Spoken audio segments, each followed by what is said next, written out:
Как да направим отделен неонов знак от второ поколение? Първа стъпка, нека намерим изображение и да го отворим в CorelDRAW. Можете също да използвате Adobe Illustrator.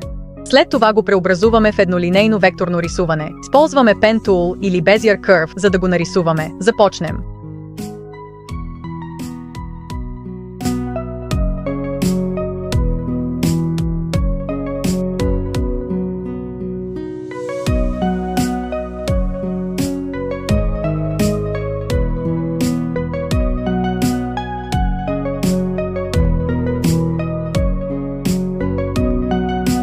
Сега имаме еднолинейното векторно рисуване. Коригираме размера, за да отговаря на изискванията на клиента. Например, правим ширината 400 мм и запазваме височината пропорционална.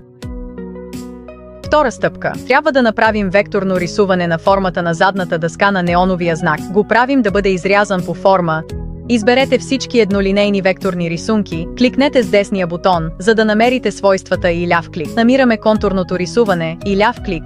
Изберете външния контур и го направете 50 минак. След това, кликнете с десния бутон контурното рисуване и го разделете.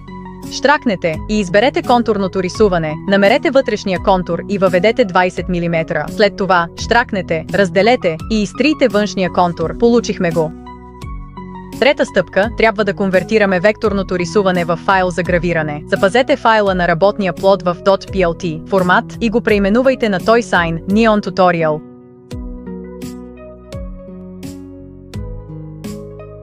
Погледнете този символ. Това е софтуер за настройка на параметрите на векторното рисуване на неоновия знак, за изрязване на неоновите пътеки и задната дъска.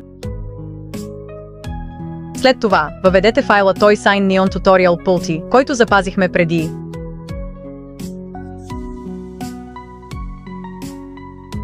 Преместете векторното рисуване на неоновия знак наляво надолу.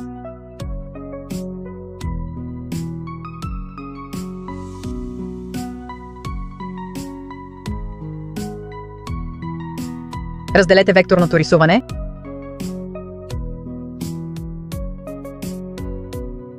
Сега, векторни рисунки са независими. Изберете векторното рисуване на контурите на задната дъска. Щракнете върху символ. Изберете този елемент, за да изрежете дълъг външен контур. Настройте дълбочината на гравиране на 6 мм, което е същата дебелина като задната дъска.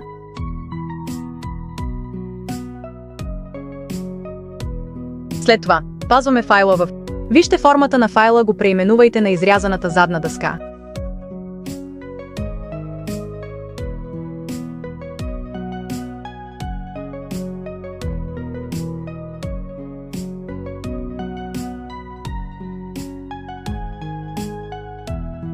След това, трите рисуване контурите задната дъска. Изберете векторни рисунки на неоновите трасета.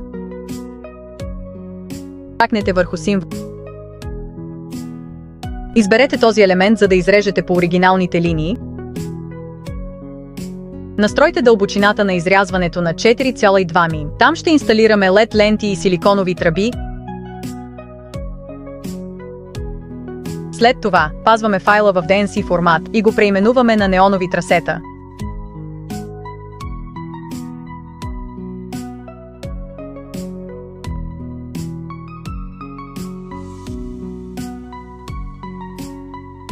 Четвърта стъпка. Подравнете фрезата на CNC с задната дъска на неоновия знак. Вижте, това е нашият CNC фрезер. CNC фрезерът трябва да има функция за вакуумно адсорбиране, за да фиксира задната дъска здраво. Това е вакуумна помпа. Обикновено използваме 6 мм, дебела плексигласова или акрилна дъска като задната дъска на неоновия знак. 6 мм, дебела плексигласова дъска. Вижте, специален резец за гравиране за 6 мм, неонов знак, за гравираме на дълбочина 4,2 мм на задната дъска. Фиксирайте резеца за гравиране здраво на CNC рутера. Вижте този символ на софтуера, неговата функция е да контролира CNC рутера. Сега, отварям софтуера.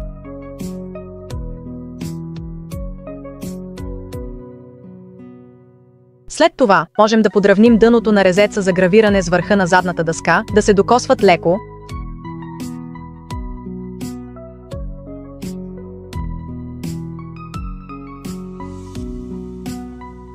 Сега трябва да зададем нулева стойност на Z-оста. Кликнете тук.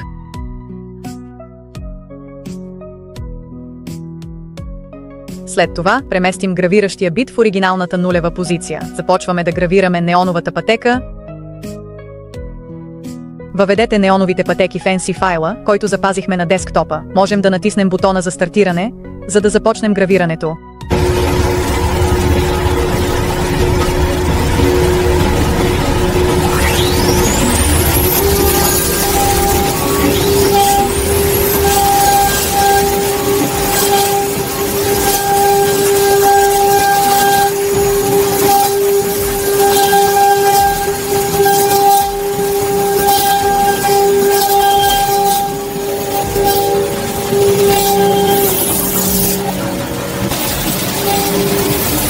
Пета стъпка. Сменете гравиращия бит с изрязващ бит. Премахваме гравиращия бит. Това е гравиращият бит. Закрепваме гравиращия бит здраво на CNC рутера. Отворете софтуера на CNC рутера. Подравнете дъното на гравиращия бит с върха на задната дъска, така че да се докосват леко. Сега трябва да зададем Z-оста на 0. Тракнете тук. След това преместим гравиращия бит в оригиналната позиция 0. Векторното чертеж на изрязаната задна дъска, запазена на работния плот.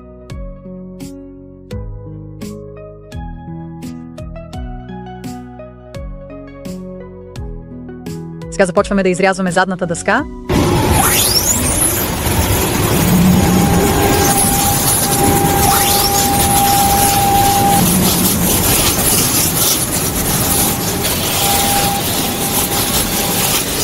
Шеста стъпка. Инсталирайте LED лентите Flex и ги свържете заедно. Нуждаем се от LED ленти Flex, пинсети, ножици, лепящи ленти за блокиране на светлина, емайлиран меден проводник, калайни проводници, женски DC кабел, машина за запояване, ръчна бормашина, адаптер за захранване. Настройте работната температура на машината за запояване на 360 градуса по Целзий.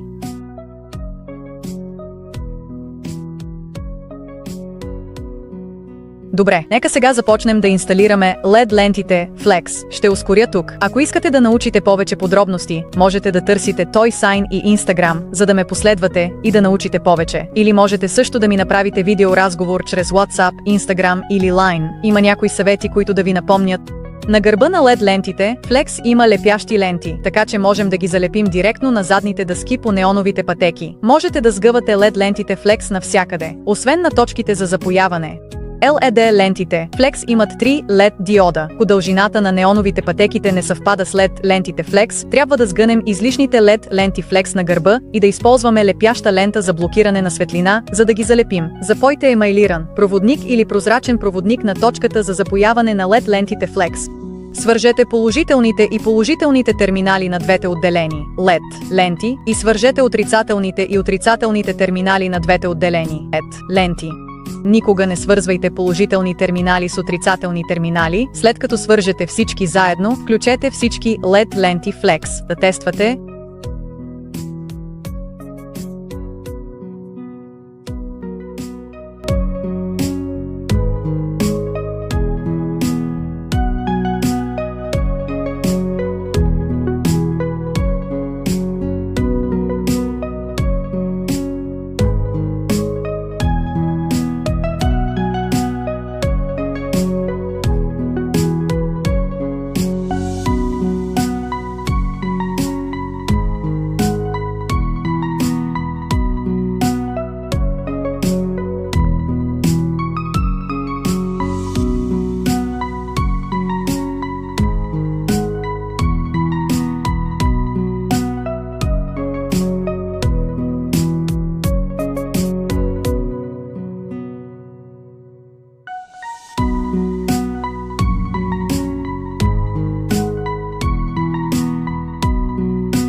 Седми етап.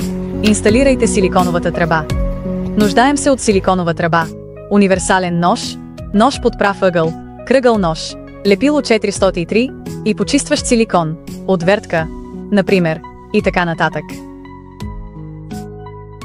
Добре, нека започнем. Ако искате да научите повече подробности, заповядайте да се свържете с мен или да следвате моите Instagram страници. Можете да търсите ToySign в Instagram, за да намерите нашите страници.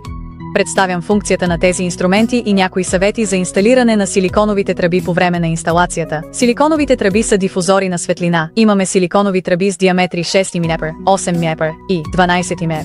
Универсалният нож се използва за рязане на силиконови тръби. Когато използвате универсален нож, поддържайте ножа под ъгъл от 60 до 75 градуса спрямо масата.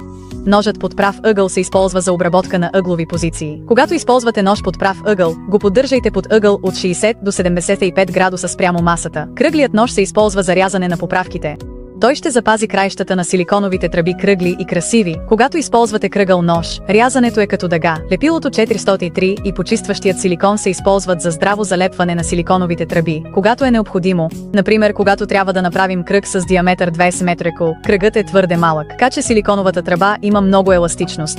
Трудно е да запазим формата като кръг. Трябва да използваме лепило 403, за да ги фиксираме добре. Използваме почистващ силикон, за да почистим повърхността на силиконовата тръба. Използваме лепило 403, за да ги фиксираме. Отвертката се използва понякога за натискане на силиконовите тръби, защото ако винаги използвате ръката си, ръцете ви ще болят. Ако искате да научите повече подробности, свържете се с моя WhatsApp номер +86 177 98 56 5 356 Китай. Или можете да търсите ToySign в Instagram, за да следите страниците ми и да научите подробности. Ще публикувам дневните си работи там.